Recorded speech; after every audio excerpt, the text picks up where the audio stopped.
Welcome to the unboxing, or at least to see what's in the box of Memoir 44. I just got this one recently, bought it secondhand on Facebook Marketplace. Memoir 44, you can see there, it's a nice size box which will fit on most bookcase shelf units, especially the popular at the moment IKEA Kallax shelving units.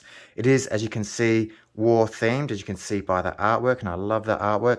You can see it's glossy in its finish. Memoir 44, you can see the artwork around there. Let's have a look at each side.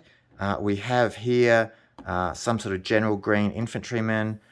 We have here sort of like an officer moving around. We have someone with a beret of sorts. On this side, we have another infantry person and another infantry person there. On the base, we can see the setup of the game with the board, the units, the cards, and a rack apparently for them, dice off to one side, and card stacks, as well as little models and miniatures. Tells you a bit about the game, a nice sort of background, and how to play it as well. It's the official game of the 60th anniversary of the D-Day landings. So that's the outside of the box. Let's have a look inside the box. First of all, nothing printed on the inside. We get a rules and battle scenario book, which is 36 pages long if you include the back page credits. We'll go through this quickly, have a look at the layout. We've got a little word from the publisher and from the author. List of the components, you can see there the pictures, and they are named as well. Just come in nice and close so you can see that there, so that's really nice to see very early on. Setting up the game, you can see how it's supposed to be set up on your board. The object of the game, and it sets out each game turn. And then we go through, we've got an appendix here with special units, continued on the other side. It'd be nice if maybe that was on the next page. Let's have a look. No, it's not, but it'd be nice to have that up there as appendix. So we have appendix 2 terrain written there. Again, the layout is really good. You can read it nicely. It's got good pictures down the side. You can obviously see the types of units, the things that you use in the game, which relate to the examples that they are showing there. You can see that it obviously comes with hex tiles. We have some fixed obstacles. Appendix 3, multiplayer games, variants and additional scenarios. How to read a scenario. And then we start off with our scenarios. We have the scenario 1, Pegasus Bridge, 2, St. Mer Église, 3, Sword Beach. I'm not going to say these properly, I know, so I'm just going to rush through them. 4, Pointe du Hoc, 5, Omaha Beach, which is a very popular one in war game themes for this period. 6, Montmouchet, 7, Vassieux-Vercors, 8, Operation Cobra, 9, Operation Lutich, 10, Toulon, Campaign for Southern France, 11, Liberation of France. You can see there, it gives a bit of historical background for each of these, a briefing for both the Axis and Allied player, and the conditions of victory. So that's for each of them. Continuing the scenarios, 12, Montélimar, 13, Arnhem Bridge, 14, Aricourt, 15, St. Vith Ardennes, 16, Severn Gap, Vosges, and we have here another one, 1, Omaha Beach, Overlord version, which looks quite long, so maybe you need two boards for that, I don't know. And the back page has the credits. So a very well presented and thought out rule book with battle scenarios for you to play, which is very important for people who like that sort of board game. Let's have a look at the board, which obviously comes out next, and it's recessed, so it sits in there nicely. If we can open up this board, let's see how I can do this. So it looks like if I pull that out that way, That folds out, and then that one folds out. And we have this side, you can see place there for maybe some medals or something, and your pieces. This is obviously just the green side. You can see some little dots which divide it into thirds going down there. And we have on this side the opposing army placement there. So maybe where you take captive units as well, you'd place them as well. Let's flip this board over. And we have the beach. The beach here, we have the ocean, and we have the grassland there. So obviously representing an invasion of a beach as well. So very nicely presented. Thick, sturdy card. I like it. It doesn't look like, as long as you are reasonably gentle with your games, as you should be to make them last, that will be a great board that will last quite some time. Next we have some cards. Let's have a look at these cards. So we'll flip them over. We have command cards, and they look all the same on the backs of those. We'll look at the other side to go through them quickly, as we always do. We have some terrain cards. And then we have what looks like some reference cards. Let's have a look at the reference cards first. Removable obstacles, fixed obstacles, special units, and standard units. So those are the reference cards, I believe. Let's have a look at, let's split this deck and get down to the terrain cards. We'll look at those first. That's what the back looks like on all the terrain cards, is the same. We get towns and villages, hedgerows, forests, hills, rivers and waterways, beaches, and ocean. So again, these look like more reference cards to me, looking at those. And finally, the command cards. So I'll flip them over. We'll go through them. So let's have a quick look. Looks like they're all green except back here. So they separate slightly. They look like command orders of some sort. Not too sure why it's a different color, because that would be a command order as well. But anyway, we'll go through them quickly, see what we get and how many of each we get. So we start off with assault. Order all units forward, but it looks like on 1/3 only. I know it says issue an order to all units in the center. So I'm not necessarily going to go through all of these, but you can see there's a right flank and it's got a picture there. So I like the way they've done that, so it's easy to see. It's independent of language to a degree. Left flank, another left flank, right flank, and center. So that looks like 2 of each. Attack looks like that could be following a similar theme. So assault is issue an order to all units, and attack is issue an order to 3 units. And again, you can see the picture with 3 versus the picture with all there. And that's repeated, obviously, center, left flank, and right flanks. We have a general advance. So that's order 2 units in each section to go forward. Pincer move, probe. A few of those probe cards.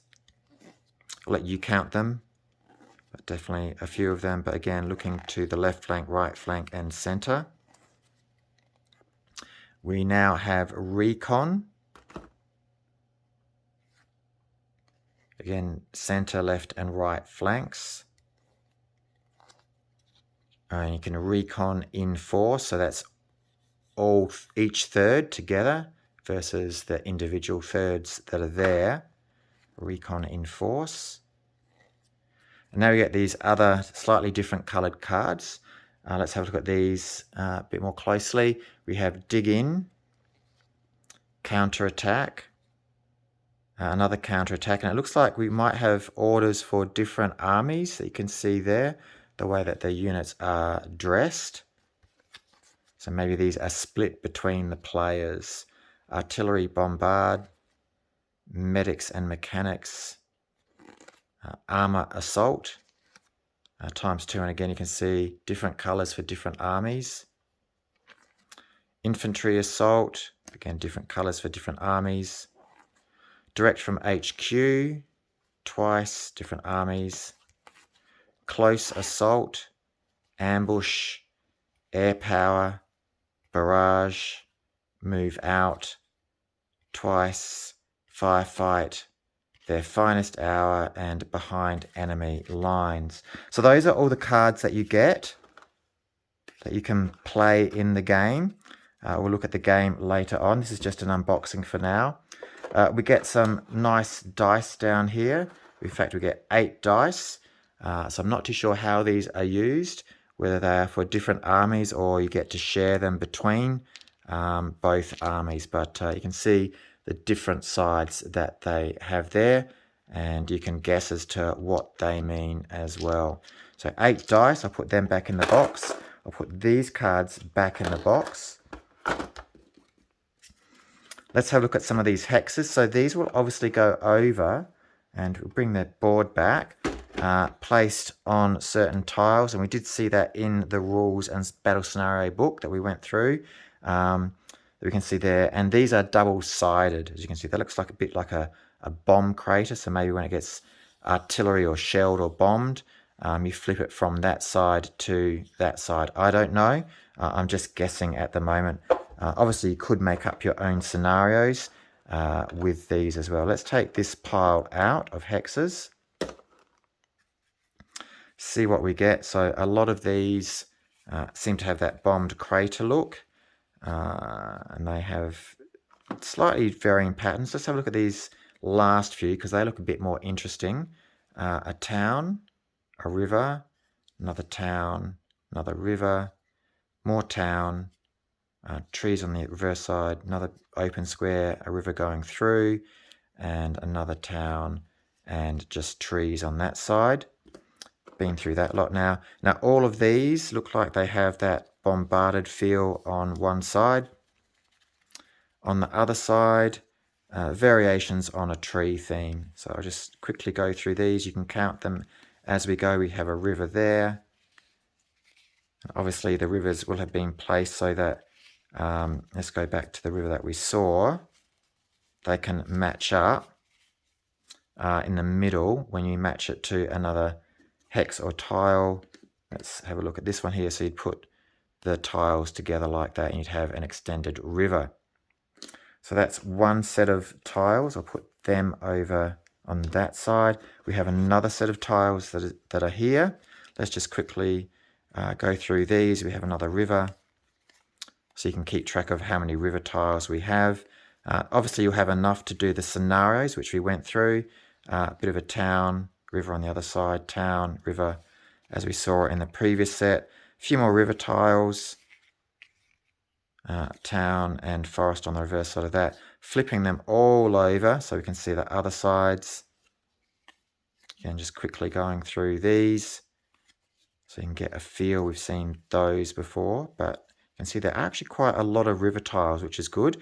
So when you set up your own campaigns, you can make them quite interesting with the towns, with the rivers flowing through as obstacles. And I dare say there'll be places you can put bridges, or say that you can cross over that river, etc. We have here nice Ziploc bags. I'll just assume that they came with the game. Let's have a look at some of the things that we get. And there's probably a punch board that came initially with this, I suspect. As I said, this is a second-hand game. Very good condition though, with all components, I am assured. So this is what you will get in the game. You can see there, so that's say Rangers. We've got a few medals there, which, as we saw on the game board, then you might be putting those medals on those circles we saw on the game board. And we have different symbols there, which obviously will mean different things. So a nice selection of those. I'll put them back. Where did I put that? There it is, over there. Put them back in that plastic bag. We've accounted for those. Nice Ziploc, very sturdy bag. I'm very happy about that. We have in another Ziploc bag, what's this? I'm not too sure what exactly that is. It is something. There's a bridge, looks like a bridge on this side. So different bridges and something else on that side. They look like bunkers of sorts. I'm not too sure. Maybe lookout and bunkers which you fire from, could be. Anyway, you'll work those out when you play the game, but they're definitely bridges on that side. As I said before, you can put those over the rivers. So if I pick up one of these tiles, river tile, place a bridge over it just like that. Maybe build it or place it over at the start. So now we have the armies. So again, nice Ziploc bags, big enough to hold all the armies. We can see the infantrymen of this dark army in that plastic bag. We can see a few sort of barricades, a few sort of guns that we can have of that army as well. If you can see them. We have a whole lot of tanks. I can't see any airplanes for this army. But we have these, you can hear them. These are the boards where you'd put them down and you put the cards that you have in them. So that we saw that early on inside that rulebook. And there are 3 of those that you can place along for your army. And it even looks like that they will clip in. If you can see that little clip that's just there at the bottom there. Get that to focus. It's not playing. Just at the bottom there, get that to focus. And they'll clip in so that hopefully they will stay together, stay locked together. And one at that side as well. So they will all lock in together. That's nice. I do like that. Put those back on that side. I assume this army will be similar. We see their tanks. And let's just see if yep, I think the tank molds are slightly different. Yep, they are. They are different in what they look. So I might actually take one of these green ones out and one of these dark ones out just to show you. After all, we do want to see what's in the box. So there we go. We can see the slight differences on those 2 tanks just on the top and elsewhere along. You can see the sides. They've obviously looked at the tracks which each of the armies use in their tanks. So that's a nice little touch that they have there. I'll put that one back there, that one back in that green army. Let's have a look what else we get here. We get some more sort of artillery that we have here. Hopefully you can see that. We get a bag of plastic army men. Quite nice. We get the long things for our cards there. We also get some barricades as well to stop advancing armies as well. So that looks nice that we have that there. And that, my friends, is everything you get in the box of Memoir 44. So I hope you've enjoyed that. I hope that has helps you to decide whether or not you should get this game, so that you know what pieces you'll find in it. If you've got the game, so that you know what should be in it as well. If you did find this helpful, please like, subscribe and share with your friends so that they can see what you can get in the box of Memoir 44 as well. Maybe you can convince them to buy it for you. As always, please enjoy your gaming. Have fun, have heaps of fun. My name is LeMonde, signing off. Thank you for joining me very much.